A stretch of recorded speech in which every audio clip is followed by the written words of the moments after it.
ایک لڑکی تھی، نام تھا مہرین۔ 28 سال کی ہو چکی تھی، لیکن اب تک اس کی شادی نہیں ہوئی تھی۔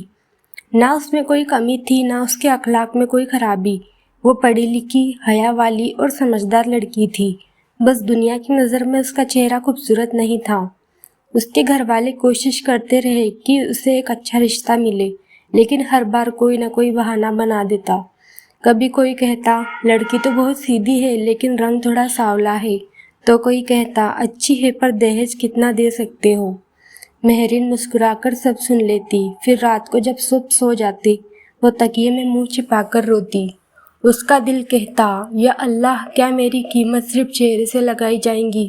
پھر وہ اپنے دونوں ہاتھ اٹھا کر دعا کرتی، یا اللہ مجھے ایسا ہمسفر دے جو میری روح کو دیکھے، میرے صورت کو نہیں۔ وقت بیتتا گیا، ایک ایک کر سال گزرتے گئے، دوستوں کی شادیاں ہوتی گئی، چھوٹی بہن کے بھی رشتے آنے لگے، مگر مہرین کے لیے ہر بار کوئی نئی رکاوٹ کھڑی ہو جاتی۔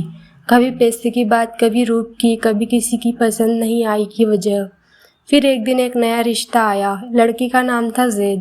وہ ایک ٹیچر تھا، ایماندار، دینی اور کم بولنے والا۔ جب زید سے پوچھا گیا کیا وہ لڑکی کی تصویر دیکھنا چاہے گا تو اس نے کہا میں چہرہ نہیں دیکھنا چاہتا، بس اتنا جاننا چاہتا ہوں کہ لڑکی میں حیا ہے یا نہیں اور اس کا دل صاف ہے یا نہیں۔ یہ بات سن کر مہرین کی آنکھوں سے آنسو بہہ نکلے۔ پہلی بار کسی نے اس کی صورت نہیں بلکہ اس کی روح کو اہمیت دی تھی۔ کچھ دنوں بعد دونوں کے گھر والے ملے۔ مہرین پردے میں تھی، زید سامنے بیٹھا تھا۔ زید نے صرف اتنا کہا، اگر کسی لڑکی میں صبر، شرافت اور دینی علم ہے تو وہ میرے لیے سب سے بڑی خوبصورتی ہے۔ اس دن مہرین کے دل کو جو سکون ملا وہ الفاظوں میں بیان نہیں کیا جا سکتا۔ اس نے محسوس کیا کہ اللہ کبھی کسی کا صبر ضائع نہیں کرتا۔ نکاح کا دن آ گیا۔ چھوٹی سی محفل میں مہرین نے سفید دوپٹہ اوڑھا، چہرے پر ہلکی سی مسکان تھی۔ قاضی صاحب نے پوچھا، مہرین بنت رحمان، کیا تم زید بن عبداللہ کو قبول کرتی ہو؟ وہ جھجکتے ہوئے بولی، قبول ہے، اور اس ایک لفظ نے اس کی پوری زندگی بدل دی۔ اب مہرین کی آنکھوں میں ڈر نہیں تھا بلکہ شکر تھا، اس اللہ کا جس نے اسے ایسے انسان سے ملایا جو اس کی روح سے محبت کرتا تھا، چہرہ نہیں دیکھتا تھا۔ شادی کے کچھ مہینوں بعد مہرین اپنی امی سے ملنے آئی۔ امی نے پوچھا، بیٹی اب خوش ہو؟ مہرین مسکرائی اور بولی، امی جب میں نے صبر کیا تھا تب مجھے نہیں پتا تھا کہ اللہ میرے لیے کیا لکھ چکا ہے۔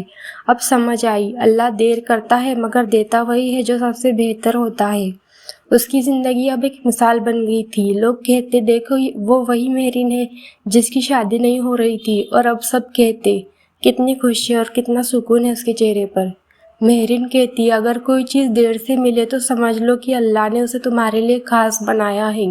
وہ اپنی زندگی میں خوش تھی اور ہر اس لڑکی کے لیے دعا کرتی جو اس کی جیسی تھی، جو صبر کر رہی تھی اور اللہ سے امید نہیں توڑ رہی تھی، کیونکہ آخر میں صبر کرنے والوں کے لیے اللہ کا وعدہ ہے، ان اللہ مع صابرین، نسندہ اللہ صبر کرنے والوں کے ساتھ ہے۔